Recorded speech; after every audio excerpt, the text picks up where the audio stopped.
प्रिय श्रोताओं, हमारे एक बात आपके साथ कार्यक्रम में हम प्रभु यीशु मसीह के नाम से आपका हार्दिक स्वागत करते हैं। हमारे साथ बने रहें और इस कार्यक्रम के द्वारा परमेश्वर आप सभी को आशीष दे। यह वसंत ऋतु के प्रारंभ के दिनों में था जब हम खिड़की से बाहर देखते थे और सभी प्रकार के सुंदर पक्षियां दिखते थे। मैंने इसे देखा जो वास्तव में देखने में बहुत मनोहर था। मुझे लगता है कि यह ब्लूबर्ड पंछी था जो हमारी कार की खिड़की के पास आकर मंडरा रहा था, आगे पीछे फड़फड़ा रहा था और बार बार उससे टकरा रहा था। स्पष्ट रूप से वह भ्रमित था। मेरी पत्नी ने कहा, मैं शर्त लगाती हूँ कि वो शीशे में अपने आप को देखता है और इस वजह से वो पागलपन का व्यवहार कर रहा है। मैं रॉन हचक्राफ्ट हूँ। मैं आज आपसे स्वयं को देखने में समस्या के बारे में एक बात करना चाहता हूँ। बेचारा पक्षी जब वो सिर्फ स्वयं को देखता रहा तो पूरी तरह से भ्रमित और चकित हो गया और हर वस्तुओं से टकराता था, बिल्कुल हमारी तरह। जब हम पूरा ध्यान स्वयं पर रखते हैं और अपने तनाव, अपने चोट, अपने बोझ इसी पर ध्यान केंद्रित करते हैं और संभवतः इसी कारण से हम बहुत बार भटक जाते हैं, हतोत्साहित हो जाते हैं और इधर उधर टकराते हैं। परमेश्वर ने हमें पहला राजा 19 अध्याय में परमेश्वर के वचन से एक चित्र दिया है। यह ऐसा दिखता है। पद 3 से आरंभ होते हुए महान भविष्यवक्ता एलिया अभी अभी अपने जीवन के सबसे शक्तिशाली विजय को प्राप्त करके आया था। बाल की मूर्ति के 450 भविष्यवक्ताओं का सामना करके आया था, परंतु दुष्ट रानी एजेबेल ने भविष्यवक्ताओं को मार डालने का आदेश दिया। और प्रियो, वो कैसे बदल गया।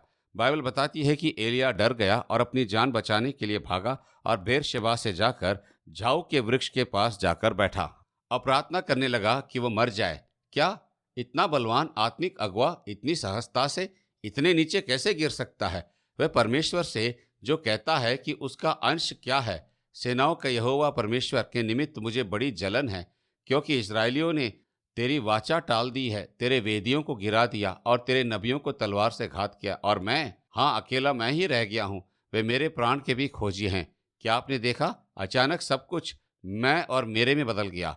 यह वास्तव में एलिया का पहले स्थिति नहीं था। जब उसने झूठे भविष्यवक्ताओं का सामना किया, उसने कहा, हे इब्राहिम, इसहाक और इस्राएल के परमेश्वर यहोवा, आज प्रकट कर कि इस्राएल में तू ही परमेश्वर है और मैं तेरा दास हूँ और मैंने ये सब काम तुझसे वचन पाकर किए हैं। देखिए, जब सब के बारे में परमेश्वर प्रमुख था तो परिस्थितियां उसके ऊपर हावी नहीं थी, परंतु जब सब में मैं आ गया तो परिस्थितियां उसके ऊपर हावी हो गई। भय, हतोत्साह, तनाव, ये सब आपके ऊपर तब आते हैं जब आप अपना ध्यान प्रभु यीशु मसीह से हटाकर अपने आप के ऊपर रखते हैं। यशायाह 26 के 3 में कहता है, उस व्यक्ति के पास पूर्ण शांति होगी जिसका हृदय प्रभु पर स्थिर रहता है। कुलुस्सियों 3 का 15 में हमें बताता है कि मसीह की शांति हमारे हृदयों पर राज्य करे। आत्मदया, आत्म केंद्रता, आत्म प्रचार, आत्मनिर्भरता, ये सभी जितना अधिक कठिन होता जाता है उतना ही अधिक वह स्वयं की बातें हमारे ऊपर हावी होने लगती है और उतना ही अधिक हम नियंत्रण से बाहर हो जाते हैं। यदि आप अपने आप को बहुत अधिक देख रहे हैं तो आपको नहीं लगता कि आप किसी ऊंचे स्थान पर से उड़ान भरने के समय आया है और आप अपना दर्शन वापस पा सकते हैं। अपनी आंखों को अपने भारी बोझ से हटाकर वापस प्रभु यीशु मसीह की ओर केंद्रित करने का समय है।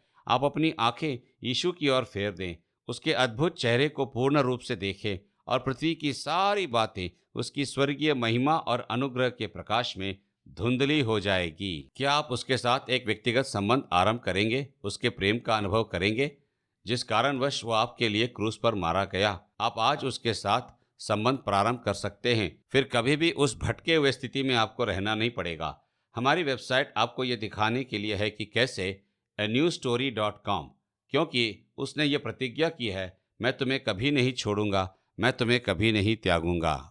अधिक जानकारी के लिए हमें listenersfeedback@gmail.com पर ईमेल करें। व्हाट्सएप, कॉल, SMS के लिए 8523047990 पर हमें संपर्क करें। धन्यवाद।